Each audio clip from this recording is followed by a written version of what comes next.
I think the questions I really needed to ask, I asked, and the other ones are things that just get us deep into Nazism and stuff. I feel like we went there and we've come up out of that. So, Steve, next time you and I have a beer, I'm just going to hold your feet to the fire on Hitler and what he really thought about stuff. But we'll do that some other time. All right, that's something to look forward to. Yeah, right? Fires, okay. Nazis, sure, yeah. Yay! No.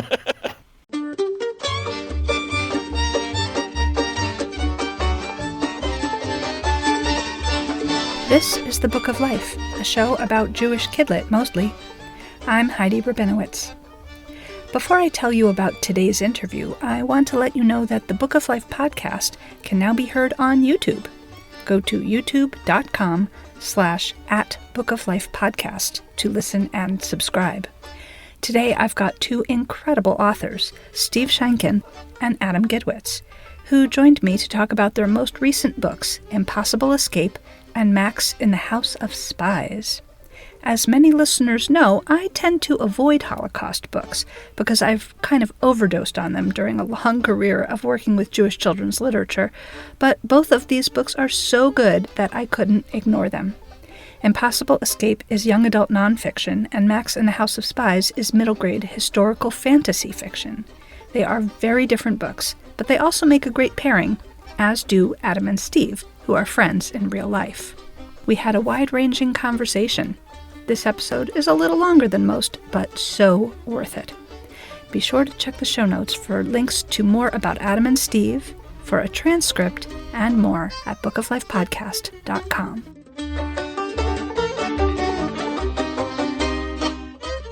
Steve and Adam, welcome to the Book of Life. Thank you. Thanks so much.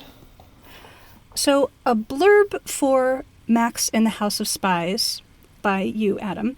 A blurb from author Alan Gratz says, Espionage, secrets, suspense, which really could describe both books.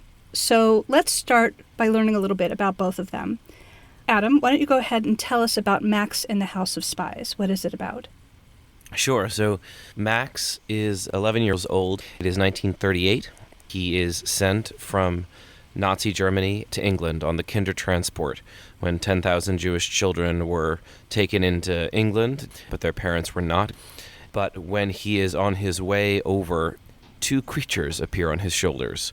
A kobold, which is like a German goblin known for causing mischief, and a dybbuk from the Jewish tradition.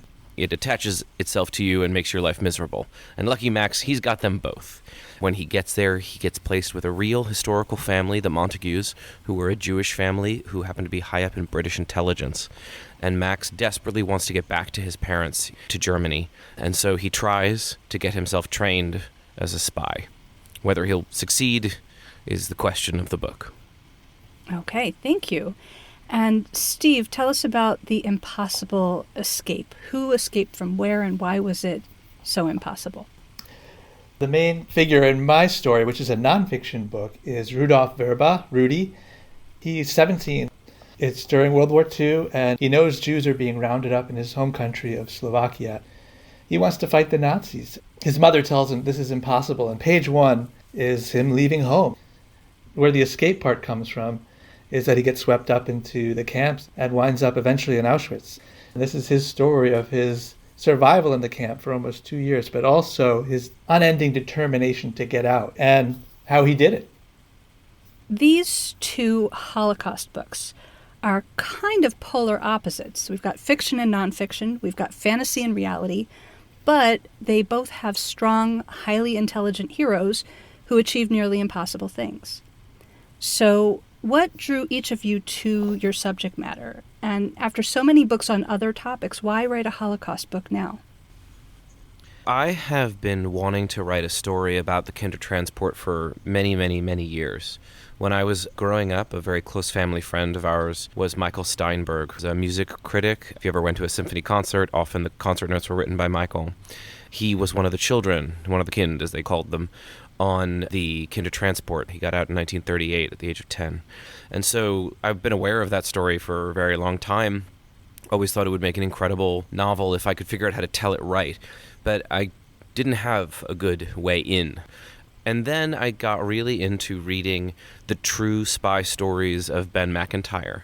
Operation Mincemeat, Agent Zigzag, really incredible true stories about British intelligence in World War II. And then the pandemic hit, and I was, like most of us, really disturbed by the atmosphere of lies that was swirling around us. It felt in that moment like I didn't know who was telling the truth, and I didn't know who was trying to tell the truth, right? Were we supposed to wear masks or not? Was washing your hands important?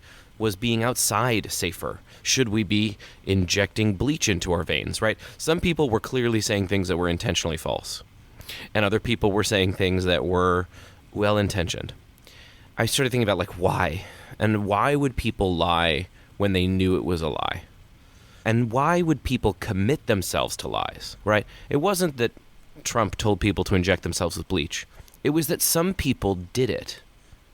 And those people should have been smart enough to know this is not something that we do. So what happens when a nation decides to commit itself to lies? How does that happen? I got out of the public library a book about Goebbels and his propaganda methods. And so then finally I realized that if I took the Kindertransport that I'd always wanted to speak about, the spy stories that I'd fallen in love with, and this question that was plaguing me, how does a country commit itself to lies? That is the ingredients for what would hopefully be a really good book. I didn't intend to necessarily write a Holocaust book, and certainly didn't know how the world would be when it came out, but it was the escape story.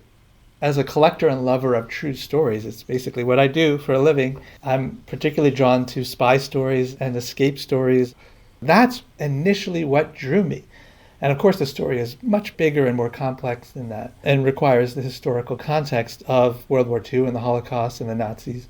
But it begins with a teenager facing impossible odds, trying to escape from this death camp and tell the world what he has seen at a time when there have been no eyewitness accounts of what's going on inside the walls of this camp.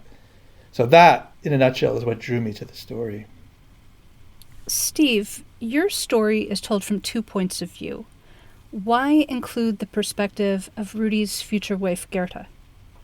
This happens often with my books. Another storyline or character just demands to be part of the story.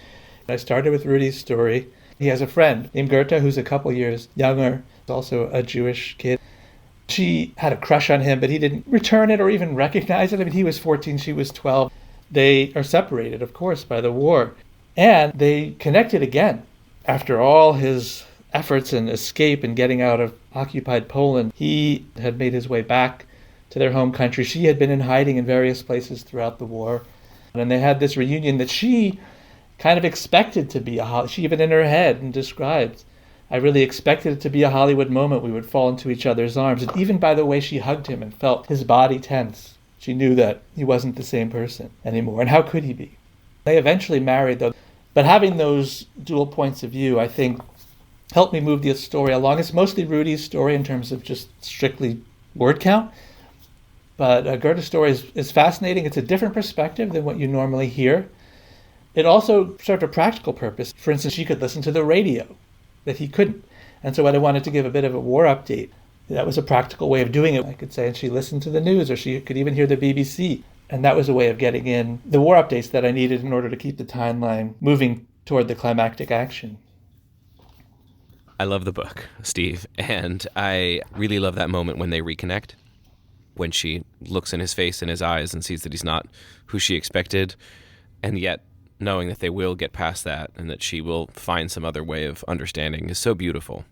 But what I wanted to say, one other thing that I really appreciated about her part of the story is I have heard an Auschwitz story, I've heard an Anne Frank story, but there are all of these Jewish experiences and non-Jewish experiences around the war that we don't get to hear very often. Hearing the Jewish communities that were hanging on there through the war that hadn't yet been deported was fascinating. So could you tell us a little bit more about Gerda's sort of unique experience? Yeah, thank you. Any Jewish teenager who made it to 1944 was going to have one hell of a story to tell. She was with her parents some of the time on her own. She went back and forth between Slovakia and Hungary. Their initial destination was to make it to Budapest and live as a Christian family under false identities, which worked for a while but was never going to work for 5 years. And she ended up having incredibly close calls, being arrested herself near the end of the war. That was something that I didn't know. You can start a story, and a big part of it can be something you've never heard of. Yeah, for the second volume of Max and the House of Spies, which is Max in the Land of Lies and will come out in 1 year. It's already written and finished. In fact, I wrote the whole book as one big story, and then we needed to find a way to divide it in half because it was like 135,000 words, and my editor was like, Barnes & Noble is never stocking that. So, 1940, Germany was winning, right? And so all of the things that Hitler had promised seemed to be coming true. And also the Holocaust hadn't begun yet, at least not in Germany. But Jews were still living, albeit in terrible conditions, in Berlin. And so these Jewish people walking around Berlin, as the Germans are walking around feeling fat and fed and triumphant, like that moment seemed like one that we don't see very often. And I really wanted to depict the tension when Max does get back to the streets of Berlin. Spoiler alert, he's got to be feeling, man, maybe Hitler was right. He was lying, but maybe what he predicted was going to come true anyway. Adam, at the end of your book, there's a section called How Much of This Story is Real? So you wrote a fantasy. Why was it important to clarify which elements were real? Well, mostly because so much of it was, and I needed to give credit to the real people. When Max goes to England, I said he's placed with this Jewish family, the Montagues. It doesn't sound like a Jewish name, I know. It's because their grandfather was Montague Samuel. Their great-grandfather, Montague Samuel's parents, swapped his name, Samuel Montague, when he was a little kid, so that he could avoid anti-Semitism in England. And the Montagues, Ewan, and being high up in British intelligence, his brother Ivor being the founder of the English Table Tennis Association. I mean, that guy's got to get credit for that. That's important. Also the fact that maybe, just maybe, he was a Soviet spy spying on his brother. I mean, that stuff is so cool that if you know it's real, to me anyway, it's even cooler. And I think, especially when you depict anti-Semitism, and I find this when I read accounts of any kinds of racism, my question is often, what really? Were they really like that? Did they really say that? Did they really think that about you? Were you just imagining it? Right? How much of that is real, and how much of those kinds of things did you just make up to make it a better story? So at one point, Max has to be interrogated by Tinai Roberts. He was a terrible person. He was the head interrogator at Camp 020, which is where people were interrogated by British Secret Services, and also was the place that inspired George Orwell to create Room 101. Because Tinai was the chief interrogator there, his interrogations are all matters of record, or at least many of them are. And he was a bastard, and he was so racist, anti-Semitic and racist, and it's all down there in the record. And was he playing it up for the sake of interrogation? I don't know. There's only so much that you can pretend. If you say it, you probably think it. So I didn't make that stuff up. And I want people to know that, no, I wasn't just doing that to make Max seem more like a victim or more heroic when he overcomes it. That's also real. So, Adam, you write a lot of fantasy, including your previous Jewish book, The Inquisitor's Tale, that we podcasted about together in 2017. You write about Grimm's fairy tales. I love your podcast, Grim, Grimmer, Grimmest. You created the Unicorn Rescue Society series. You write Star Wars-related books. And Max and the House of Spies also has some fantasy elements, although it's a lot more realistic than most of these other books. But I wanted to ask you to talk about the fantasy elements, the Dybbuk and the kobold on Max's shoulders. Why do you have a Dybbuk and a kobold on Max's shoulders? Why did you choose to tell a Holocaust story as a fantasy? It's a great question. Betsy Bird, Views 8 blog, she wrote a really wonderful review of Max and the House of Spies.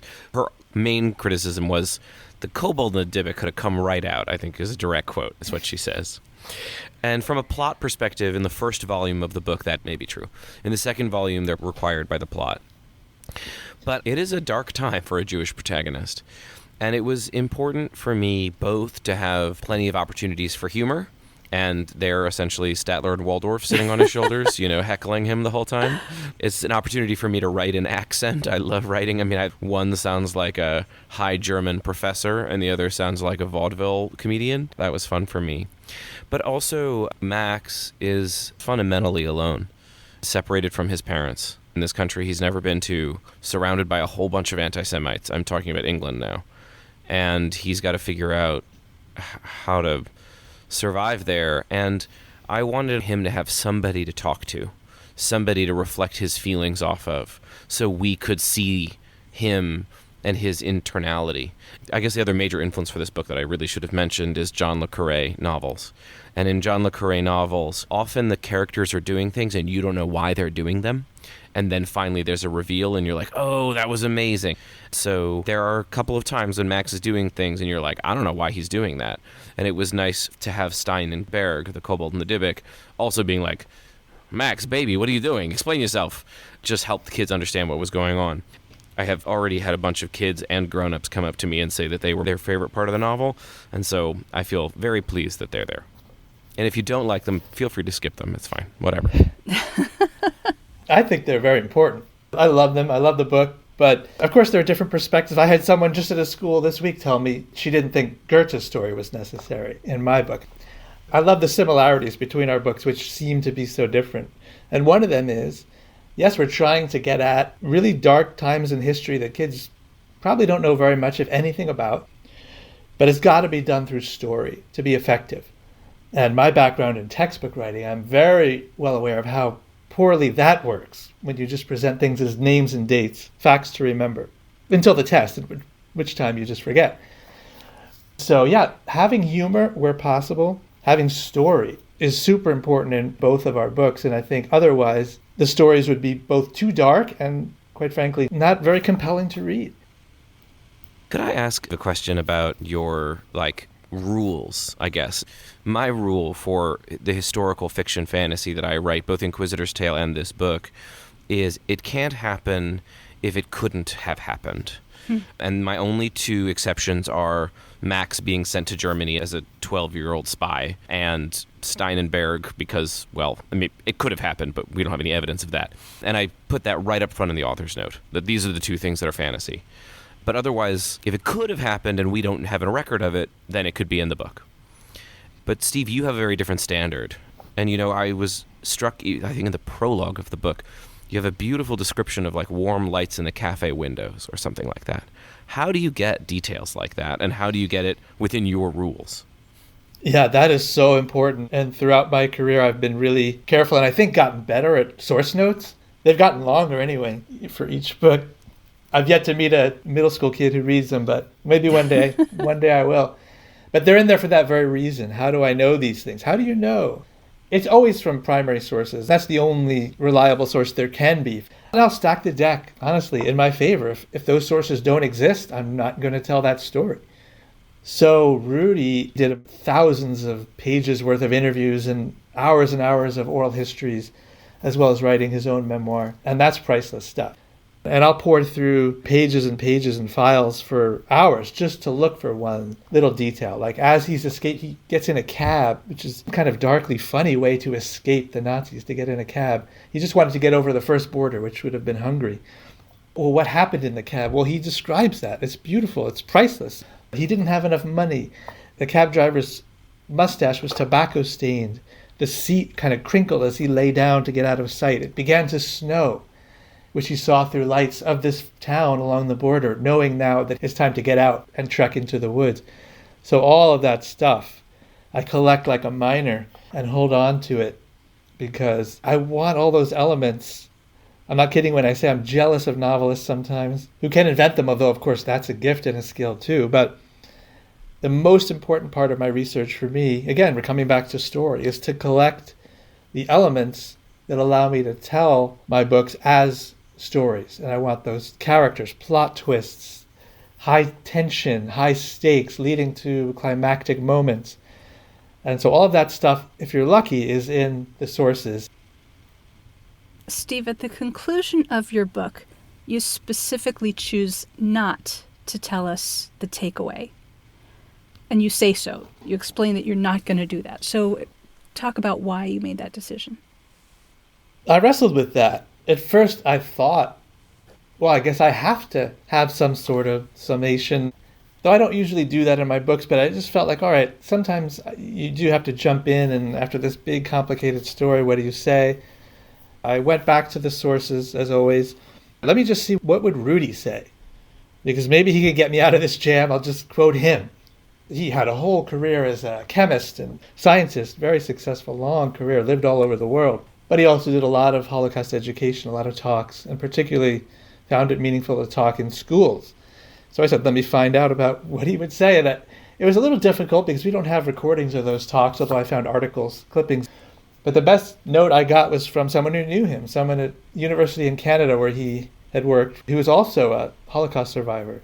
And I said, all right, so solve this problem for me, basically. What did Rudy say? What was his takeaway? He tells you the story of his life, his escape, and its incredible impact. And what did he say at the end? Literally, what did he say at the end? And the guy actually sounded a little bit annoyed. He said, he didn't do that. He didn't do your work for you. Everything is in the story. And you should know what to do. That's what he would say if someone asked for the takeaway. You've heard the story. You know what to do. I was really moved by that. I thought it was really powerful. We talk all the time about not writing down to kids. Adam, you're a master at this too, of writing up.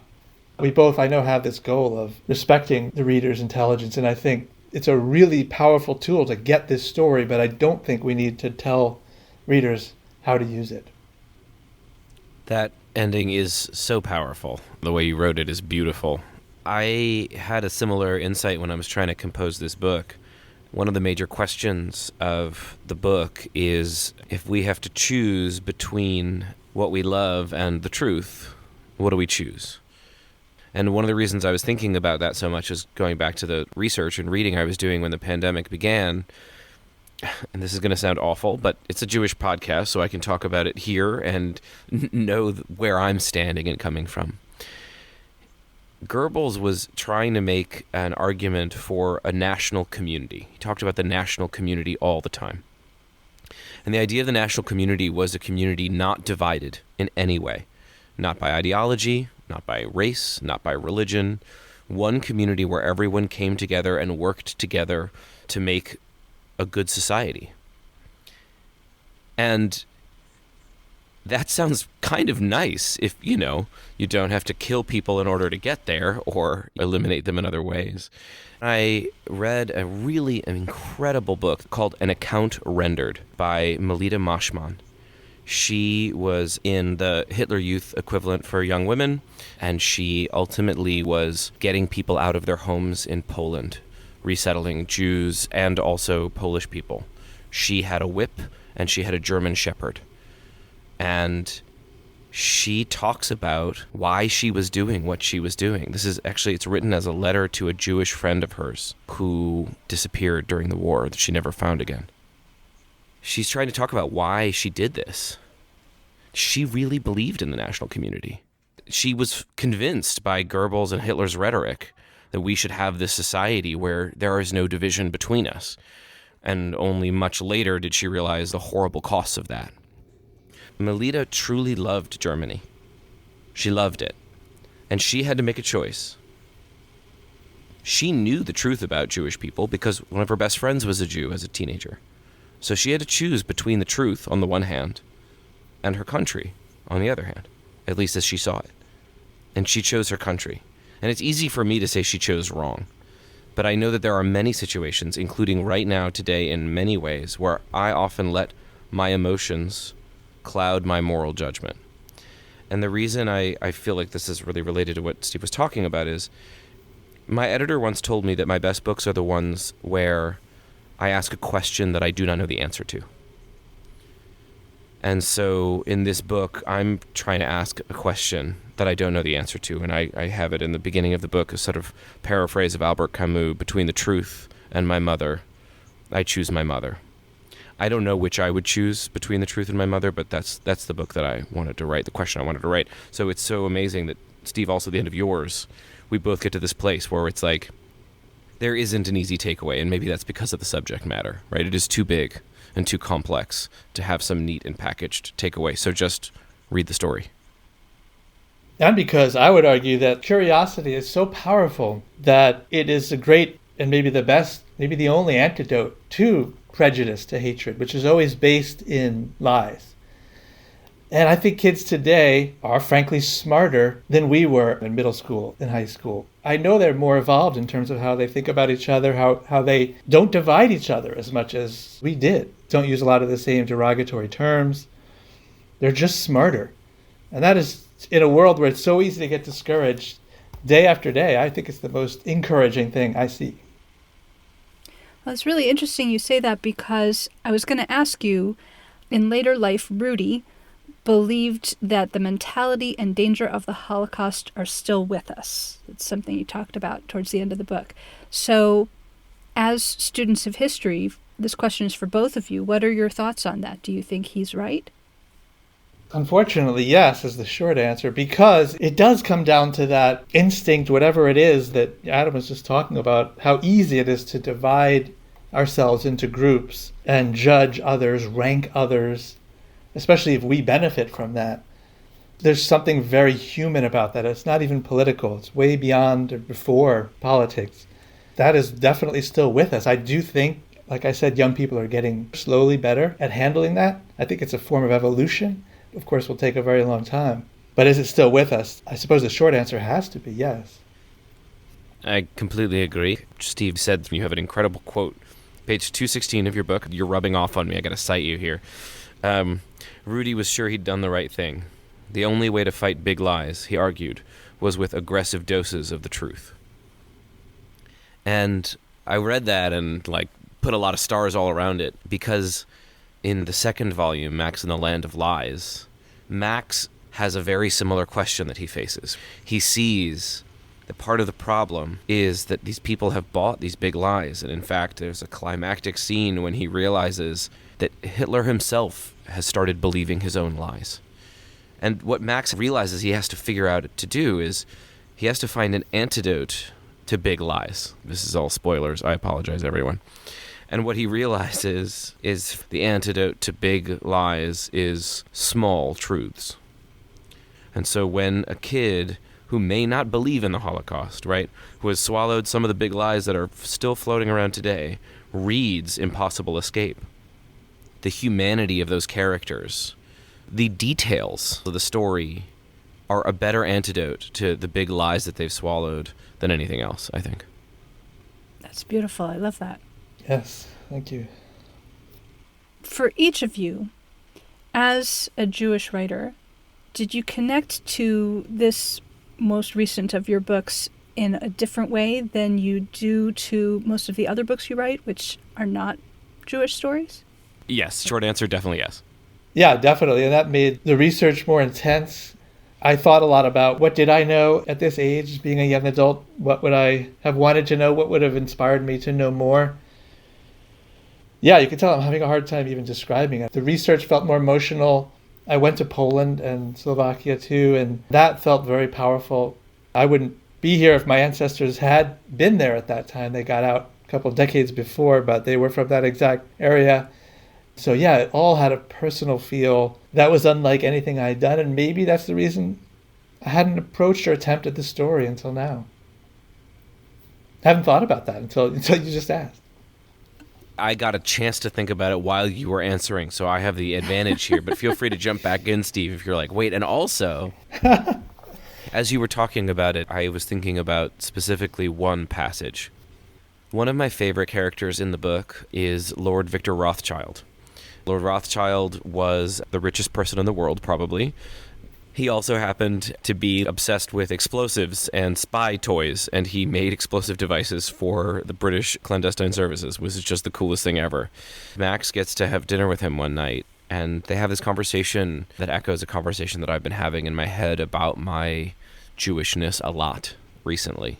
They talk about living on the borderline, and Rothschild's such a good example of it. He's the richest man in the world, and certainly the conspiracy theorists think that he controls the world and pulls all the strings, even though, as he says very clearly in the book and is true from the history records, he doesn't. Absolutely, he could get a private interview with Winston Churchill, and Winston Churchill would smile and nod and then sort of pat him on the head and send him on his way. But everyone thinks, okay, you're the most powerful man in England, and yet he could be walking down the street and any plumber from Manchester could shout, "You're not an Englishman at all, you're a Yid, get out of my country," right? And so Jews are often in this place where we are in positions of power, and then suddenly we're completely powerless. That amazing balancing act that we all feel. I am incredibly privileged. My family had money. I have money. I live in Brooklyn Heights. I live in the city with 3 times more Jews than any other place on the planet. I feel perfectly safe. And yet, suddenly something happens, and it could be a million different things. It could be people marching with torches in Charlottesville saying Jews will not replace us. It could be an offhand comment from a friend on a text thread. And I'm like, oh, wait, you don't think of me as like you at all. So that was very personal for me, and an opportunity to explore that in the book. Thank you both for opening up about that. We've talked about the research that you each had to do. So was there anything that you discovered in your research that was really interesting but didn't make it into your book? That always happens. I don't know, Adam, if that's true for you. I talked to Holocaust educators and said, all right, at what age do you introduce the gas chambers, for instance, things like that. And I got responses about 8th grade. And I wanted the book to be accessible and appropriate to that age. And so how to describe what was happening in Birkenau. And we have eyewitness accounts that are far too graphic, that you would put in an adult book, but not in a book that would be categorized, even YA. I was so glad, Steve, that you did that. In fact, that there was a moment when you explained literally how the showers worked or the gas chambers worked with the pellets. And I realized when I was reading that passage that I hadn't known. I had never thought through the mechanics of, wait, well, how did the poison get in there? Now I know. So I really appreciated you putting those kinds of details in there, because there's stuff that you think you know, and in fact, gaping hole. If some kid had asked me, I would have no clue. And kids would ask that. And that was Rudy, as a teenager, he knew that. He didn't see everything. He collected, again, risking his life, collected this information of, well, what does happen in the gas chambers? How does that work? If he had ever seen the inside of one, he would never have made his report. So he talked to people who were forced to work there, and a few of those people did survive the war and left accounts behind. Some of them who didn't survive left accounts buried in the soil in the camps that have been found in the decades since. And it was very important that he commit that to this prodigious memory that he had. All those details, and include those in the account that he gave when he finally did escape and make it back to Slovakia, the account that eventually made it through Europe to the United States. You can see articles printed in the summer of 1940 in the New York Times. They're not quoting Rudy. They'd never heard his name, but they got the information directly from him. And so those details were vitally important. I mean, just going back to the question is, how do you handle that? And I'm sure you must have dealt with this too, because you want your books to be accessible to even younger. I ended up writing a scene in the gas chamber that was just completely cut. It was too much. But sometimes the only way I find those lines is by writing it, finding the story by cutting it back to what needs to be there. Adam, did you have anything that you found in your research that didn't end up in the book, but that you want to share with us? What's funny is I can't always remember what made it into the book. You spend so much time cutting, right? There's like, you write so much, and then you have to cut, and then I put things back in. So there are multiple scenes, many scenes, where I can't remember, if that detail got in or not. In the second volume, Max in the Land of Lies, one of the Nazis who is sort of both on the tail of Max, but maybe also befriending him, is Gustav Adolf Schiel, an SD officer, the Sicherheitsdienst, if I'm saying that correctly, which was the spies of the SS. He was a real guy. When he was in college, there was a Jewish professor, Julius Gumbel, a math professor, who was openly anti-Hitler. And Schiel and Gumbel had this, war between them while Schiel was a student. Gumbel escaped right before things got too dark, and when Schiel became part of the SS, he was put in charge of one of the Einsatzgruppen, the death squads, and went into France, one of the only death squads that went west. My theory, anyway, is that he was looking for Gumbel because Gumbel was in France, but he never got Gumbel. Gumbel got to New York. I don't think that story has made it into the book, but honestly now I can't remember. Probably it was one of those ones where my editor was like, what does this have to do with the plot? And I'm like, it's so good. So, yeah. Well, speaking of not being able to remember what you put into your book or not, this is making me think of Author Fan Face-Off, which is a project of yours, Steve, and you both have a lot of extracurricular projects.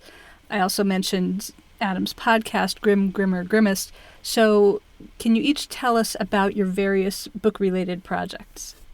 Author Fan Face-Off, which we did have Adam as a guest on, naturally. This is very much a pandemic baby. One fan, one author, they go head-to-head on trivia questions from one of the author's books. And yes, there is a beautiful thing that happens, which is that the kids, the majority of the time, I would say, know the books better than the authors. They've read them more recently. They don't have in their head stuff they may or may not have put in. They just read the story, often 5 times in the last week, the way kids can devour books that they love. And so that was just a really fun project that we've continued to do, although slowed down. It's a way to stay connected with writers I love and books I love. And the kids who come on the show clearly just remind us all the time that joy you get from a great book. And they're smart. I mean, I had a great time with my opponent. Very smart. Yeah, so my major other project is the podcast, Grim, Grimmer, Grimmest. We're not recording new episodes now, but I hope we will again soon. Pinna, the company I recorded with, went through an ownership shift. And just for people who haven't heard that podcast, can you tell us what the premise is of Grim, Grimmer, Grimmest? Sure, I'd love to. I tell real grim fairy tales live to kids. If you've read my book, A Tale Dark and Grim, you know I like telling the real dark, grim fairy tales, the scary ones, the funny ones. The reason I wrote that book in the first place is because I was telling them live to children at the school I taught at. And so I always felt like, as great as the books are, you were missing half the magic when you were reading the book, because half the magic was what the kids were saying. And so I was approached by a podcasting company, and they're like, do you have any ideas? And I was like, I've always wanted somebody to hear what the kids say. It's the best part. And so we figured out a way to do it, and it is the best part. You hear them laugh, you hear them scream. I love making children scream. It's adorable. And you also get to hear them heckle me, which is not my favorite part, but usually the kids' favorite part. In one of the early podcasts, the main character meets a blue dwarf, and this girl she interrupts me, and she goes, you mean a Smurf? And I'm like, no, it's not a Smurf, it's a blue dwarf. And she goes, I'm pretty sure that's a Smurf. And I was like, it's not a Smurf. And then for the rest of the episode, every time the blue dwarf comes up, the kids go, it's a Smurf. And I'm like, it's not a Smurf. So anyway, if you enjoy hearing children drive me bananas, you would enjoy the podcast. I do enjoy the podcast. Thank you. It's awesome. You guys are friends in real life, and I know that you're fans of each other's work. You've asked each other a lot of really interesting questions, but I want to open it wide up now and ask what other questions you might have for each other. Yeah, I got one for Adam. Max's adventures are so exciting as a reader, but I wonder, Adam, would you have made a good spy? I mean, would you want to be Max? Well, you have to think about that, right? Yeah. When you're doing one of these. And I want to bounce that back to you about Rudy. When I was a kid, I would lie in bed at night and imagine, constantly, what I would have done if I were in the Holocaust. I'd have no lack of imagination, but for some reason, every time I thought it through, I always came to the conclusion, no, I would have died. They would have got me. I had all sorts of other fantasies. I constantly fantasized about becoming an NBA superstar, which clearly was never in the cards for me. And yet, the one fantasy that I couldn't even entertain was having actually escaped and survived the Holocaust. And likewise, I think being a spy, as I think about the things Max has to do, I would immediately just appeal to someone's humanity and be like, I'm going to tell you everything. I'm going to tell you the truth. Please be nice. Which, of course, would not work. So, I couldn't. Could you? Could you have done any of the things Rudy did? Oh, Rudy, I was thinking of Max. But, well, the funny sure, thing either way. My mother, the most loving woman you'd ever meet, but she could always zoom in on what you could improve. Let's put it that way. I have 3 siblings. She had her lines for each of us, and damn if they weren't just spot on. And what she would tell me, it's embarrassing to say, but her biggest line for me was, "Don't be sneaky." Really? And at the time, I thought, well, why not? It allows you to get away with stuff. But her point was that it was a very despicable trait. But the fact that you're surprised by that, I'm shocked. indicates to me maybe I would be a good spy because I'm naturally sneaky. And people don't suspect me of being that way. I love this. Steve, we have to put this into practice. We got to see, like, low-stakes spy situation. See how sneaky you can be, because I think so. Because I've never suspected it. You do appear to be a very mild-mannered, kind, and forthright person. I mean, literally, your whole job is only telling the truth, right? That's true. Yeah, it's a good cover. It's a great cover. But and it's really true. And, of course, James Bond is the most famous spy. The last person you would want to have be your spy. The guy who walks in the room and everybody looks at. Right. The great suit, the watch, he's super confident. But what's funny is, so in Max and House of Spies, there's this character, Lieutenant Charles Chumley, or Lieutenant, as he would have pronounced it. Yes. And he was a spy master and ultimately probably a spy himself. The last known photo we have of him was 1955. He was in the Arabian desert, dressed as a Bedouin, quote-unquote, studying wasps, which is some cover for something. Right. But this man was nearly 7 feet tall and had waxed mustaches and little round glasses, and he couldn't have fit in anywhere. And yet somehow he was a spy. So maybe it's all about how you carry it, I guess. I don't know. Yeah, there's hope for all of us, I suppose. But it's funny that you write nonfiction, because many of the great spies in history have been fiction writers. Graham Greene, John le Carré, Ian Fleming. I love those kinds of stories, and I love reading the real life experiences that these guys have had. And in fact, if you read about 1940 Bletchley Park attempts to break the Enigma code, Ian Fleming, who was an intelligence officer at the time, came up with the most outrageous, far-fetched plot that they unfortunately didn't quite pull off or even attempt. They got pretty far in it and then something went wrong. But yeah, it all began in this real life experience. I find that really fascinating. At the beginning of the war, Ian Fleming submitted a list of 50 outrageous spy plots, and one of them became Operation Mincemeat, which did work and saved hundreds of thousands of lives, probably. Yeah, he came up with stuff they really did use, and that's true of these other guys as well. I don't have that experience, unfortunately. I was not hired to be a spy as a young man. I should have been, but... I mean, you wouldn't tell us if you had. Yeah, or maybe I was. Been. Exactly. This is still a great cover, Steve. That's true. That's what I would say. Yeah, when I was writing textbooks, supposedly. Did either of you have any other questions for each other? When I meet other authors, children's book authors, I love asking them how old they are. Not biologically, but spiritually. And I think you even say in your author's note you're 10. And I slowly over time developed the theory that everyone who does this has a really specific answer to that question. And I've asked other people, and Katie Camillo will say I'm 9, 10. I asked Dave Pilkey. He said, I'm in 2nd grade. Can you tell? He really is. Yeah. And I guess I'm a little more like the 12, 13 range. And I'm just really curious if you think about that. And you obviously do because you put it in there. And why is that? I mean, I wasn't all that happy at that age, honestly. I was like a class clown and didn't have like any close friends. I was much happier when I was 17 or 18 years old, a junior and senior in high school. And I'm much happier now. So why 10? I don't know.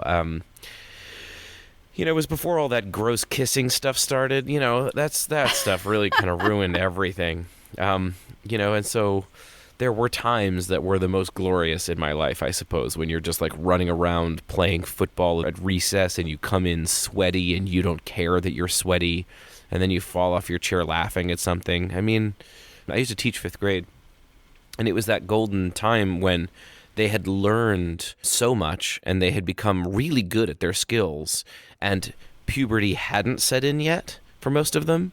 And so it's like that perfect moment. It's kind of like the apex child in some ways. So maybe that's why I think of myself as that age. Why do you think of yourself as 13, 14? Did something happen, Steve? I would say more 12, 13. I don't know. It's so funny. When I do school visits, I show a picture of me and my brother, and we're wearing suits. It was the day of my bar mitzvah, and I actually was 12. My dad was like, well, that rule, we could come up with an exception, because we were going on a trip, and so I got to do my bar mitzvah like a week before my birthday. And I have a big fro. It looks great. And I was so happy to be done. I hadn't messed up, which was my main goal in life. Yeah, I mean, there's a blossoming of curiosity at that age. My father died that same year. And of course, that's part of it. I don't think it's all of it. But that's why I kind of ask about the positive and negative elements to it. I don't expect to solve this question, but I do, since Heidi gave us the chance to ask, I do like to ask it of authors I admire. Okay, so Steve, you've asked a couple of questions. Adam, did you have any other questions that you really wanted to ask? No, I think the questions I really needed to ask, I asked in the middle of. And the other ones are things that are going to, like, just get us deep into Nazism and stuff. I feel like we went there and we've come up out of that. So, Steve, next time you and I have a beer, I'm just going to hold your feet to the fire on Hitler and what he really thought about stuff. But we'll do that some other time. All right, that's something to look forward to. Yeah, right? Fires, okay. Nazis, sure, yeah. Yay! No. All right, well then let's move onward and upward. It's Tikkun Olam time. So what action would each of you like to call listeners to take to help heal the world? I feel like these days we are all operating at very high levels of emotion for obvious reasons. There has been a lot of strong opinion stating in the world, and there has also been a fair amount of silencing going on in the world. I had a very powerful experience recently where I was speaking at a school, and what they standard do after a school speaker is they invite the affinity group that speaker would be a part of to come and meet with the speaker. So I got to meet with the Jewish affinity group. I said, I'm happy to talk about anything. And this girl raised her hand in the front row, and she told me that her mother had worked in Gaza for a few years. And I was like, wow. And I was also curious as to why she was establishing her bona fides. Like, was she about to express to me her opinion? And then she said, can you explain what's happening there? Wow. And I was shocked. She was a middle schooler. She was a seventh grader. And then I tried to do a kind and fair and empathic explanation of what was happening. And then another kid raised his hand and said, can you explain what's happening on college campuses? And it was just like these kids felt like they desperately needed someone to just, in a calm, fair-ish way, as fair as, I know how to make it, tell them what was happening. And I think the act of Tikkun Olam that I would call on people to do is to do your best possible job listening. And then when someone is ready to listen, do your best possible job of kindly and empathically explaining your view of things. I think we need a lot more of that right now. I think it would heal the world a little bit. Thank you. That's a really amazing suggestion. Yes. Thank you, Adam. I will add the word curiosity. How powerful it can be to find out a story. Maybe especially if it's a story about someone who you think or thought was different from you. That would be my suggestion, to find someone who may seem or you think is part of some other group in some way, in some category, and just be curious, open-minded, as you said, Adam, too. Listen to their story, and I think we don't need to tell anyone what to do with that. I think it's so powerful that alone will do something very valuable for the world. Amen. Beautiful. Thank you both. Thank you. Thank you, Heidi. Is there an interview question that you never get asked that you would like to answer? Steve, here's the question that I would want to be asked. I'll ask it to you. How are you so good at writing books? Wow, how much time do you have? I can... Great, baby. Let me hear your answer. How are you so good? I can't tell to what extent you want a serious answer. I think my secret is that I'm not very good at it, naturally, and that I really have to work very hard to make it clear to myself. But I love puzzles. I love putting stories together. I'm surrounded by index cards of different colors, and to me, it's a puzzle that I get to decide what it looks like. And that is the one part that I am good at. And everything else is just hard work. So, Adam, can you answer your own question? Why are you so good at what you do? Oh, I just want somebody to feel that way about me. I don't have a good answer for it. But I guess I think one of the things that's important, it is very, very important in my writing process that at least once, if not twice, I read the entire book aloud, full voice, not under my breath, full voice, because it's important that my ears hear the language and judge it based on that. We have all been hearing English or whatever our native language is since even before we were born. So we are much better judges of language when we hear it rather than when we just read it. And I do think I have a pretty good ear. My mother was a professional musician, and my father loved music and was also a really excellent extemporaneous public speaker. And so from both of them, I got a really good ear. And so that I make myself read the book out loud so I can hear it, I think helps make my book sound good with rhythm and pacing and hopefully humor. That's why I'm so great, as Nietzsche once said. I think in one of Ecce Homo, chapter titles of Ecce Homo, I think it is, Nietzsche's book, Why I Am So Great is chapter 1. Chapter 2 is Why I Am a Destiny, and Chapter 3 is Why I Write Such Great Books, which, I mean, gosh, I wish I had his confidence. Awesome.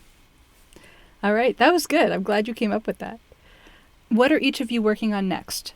Max in the Land of Lies comes out a year from now.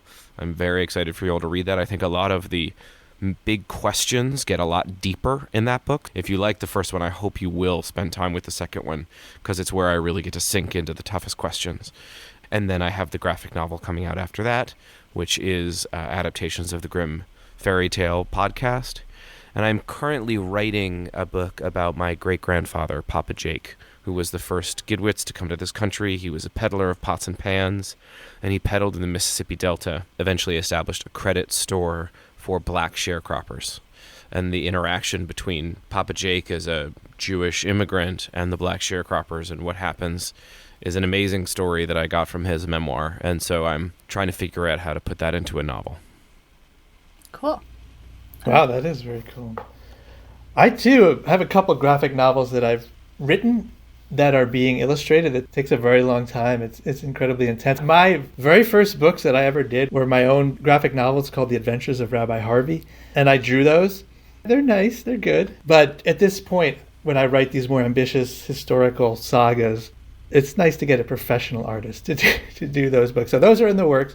And the next thing that's coming out for me will be a real change of pace. It's a novel. It's historical fiction that I'm doing with a friend and very well-known young adult novelist, Ruta Sepetys. She is known for taking on little-known bits of history for young adults and has a great ability in that world. And I, of course, do what I think of as mainly middle-grade nonfiction. And we thought, let's meet in the middle. Let's do a middle-grade novel and write it together. And we picked, this is very Max adjacent, it's a code-breaking story of World War II, set in Bletchley Park in 1940, the summer of the Battle of Britain. And we are a brother and sister, which allowed us, I think, to more smoothly approach the co-writing, alternating chapters. And we used very much, to me, an uncomfortable process of just kind of making it up as we went along. And I don't approve of doing that. Although I get it now. I sort of get it. I see why you can do that. In nonfiction, of course, you can't invent your way out of a jam. And that's called The Bletchley Riddle. It'll be out in October of this year. I am very excited for that. Awesome. Is that the first fiction? Well, no, Rabbi Harvey was the first fiction. Since Rabbi Harvey, yeah. Is Rabbi Harvey widely available? Can I go get that? Widely. Oh, it's you practically can't turn around without seeing copies of Rabbi Harvey. There are 3 books in that series. He's a sheriff in the Wild West, but he doesn't use a gun of any kind. Just wit and wisdom to solve crimes. He's got a scroll in each holster. Not literally, but in his head. He's got 3,000 years of Jewish wisdom. Oh, I got to read those. That sounds fantastic. Is there anything else that either of you want to talk about that I haven't thought to ask you?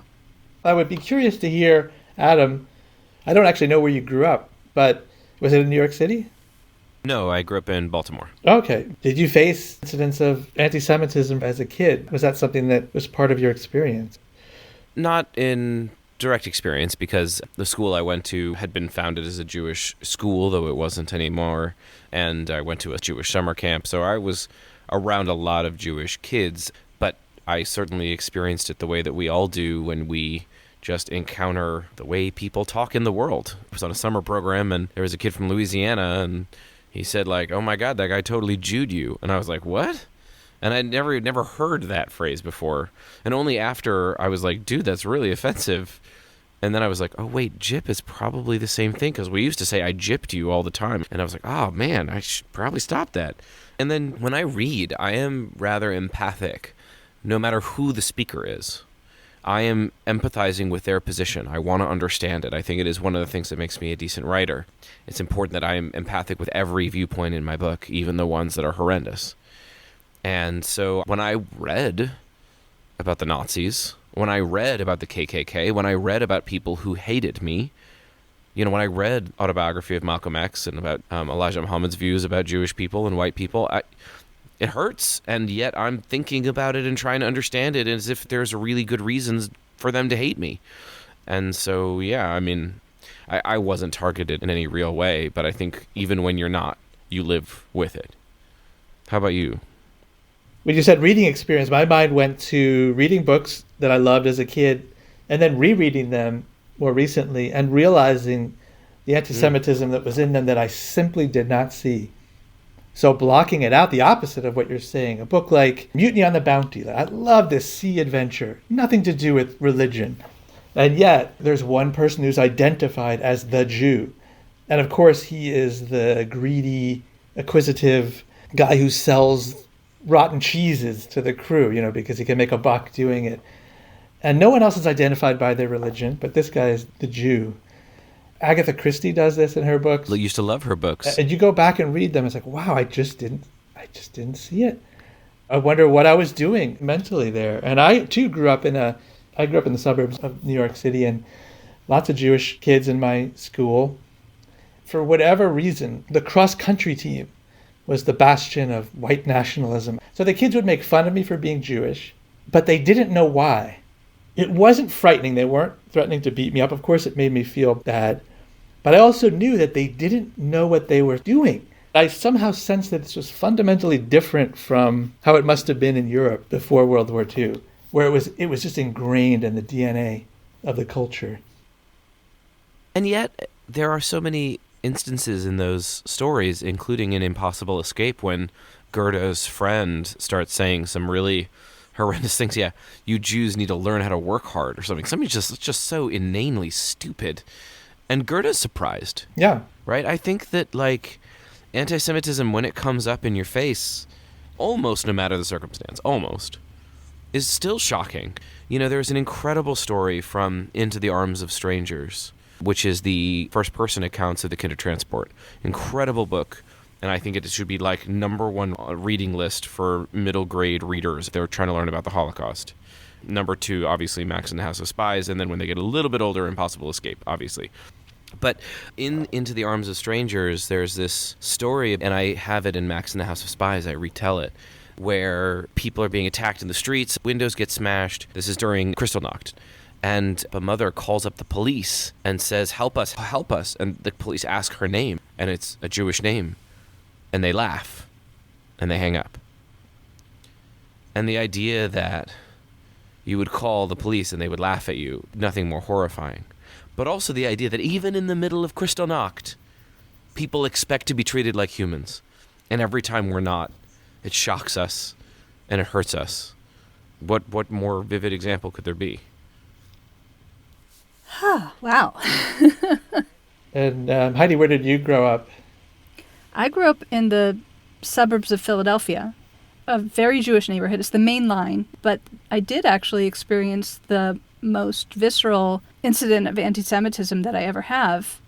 At that time, when I was in high school, I had a best friend, part of a friend group of nerds. We were all fans of Doctor Who and Star Trek, and we would go to conventions. And so this was my best friend. We would do cosplay and role-playing and have sleepovers all the time. But her family were German immigrants, and her parents had, I believe, been in the Hitler Youth because they had to be, and they had absorbed a lot of that. So at some point we were at a sleepover with a bunch of other kids, and we said, let's do a blood sisters ritual, and we'll prick our fingers and we'll swear allegiance and whatever. And she wouldn't do it. And another friend jokingly said, oh, is it because Heidi's Jewish? And it turned out that was why. Wow. Because her parents had instilled in her this antipathy towards the blood of a Jewish person touching her blood. And I mean, really, it's not healthy. You shouldn't be mixing your blood anyway. But, we were kids and we didn't... For listeners at home... We were like 13, so, what did we know? But I was mortally wounded by that because she was supposed to be my best friend. It was like a breakup because, you're really close with your besties in high school.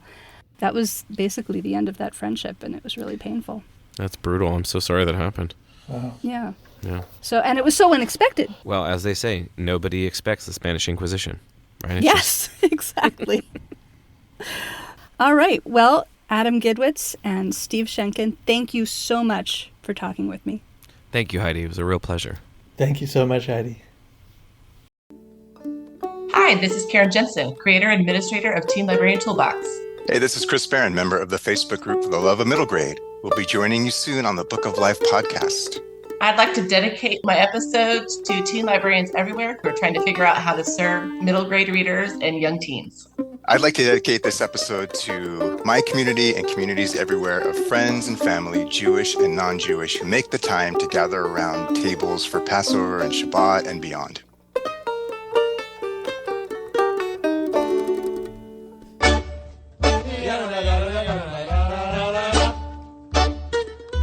Say hi to Heidi at 561-206-2473 or bookoflifepodcast@gmail.com. Check out our Book of Life Podcast Facebook page or our Facebook discussion group, Jewish Kidlit Mavens. We are occasionally on Twitter too at Book of Life Pod. Want to read the books featured on the show? Buy them through bookshop.org/shop/bookoflife to support the podcast and independent bookstores at the same time. You can also help us out by becoming a monthly supporter through Patreon.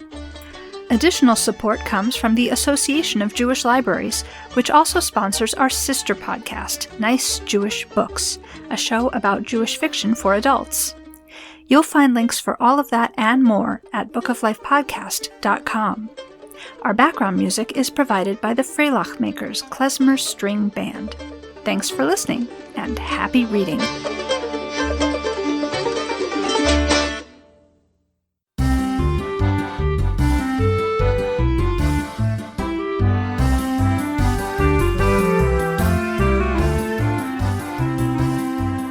Often, we just want to connect with all the people around us and fix any problems we see. In The Hebrew Teacher, a collection of 3 novellas, people attempt to do this in very different situations. But sometimes other people see the problem from a different perspective. Or the problem is not what it seems. And to connect with someone else, they need to want to connect back with you. Join me for a conversation with Maya Arad about navigating life, jobs, and family. Find the podcast at jewishlibraries.org/nicejewishbooks.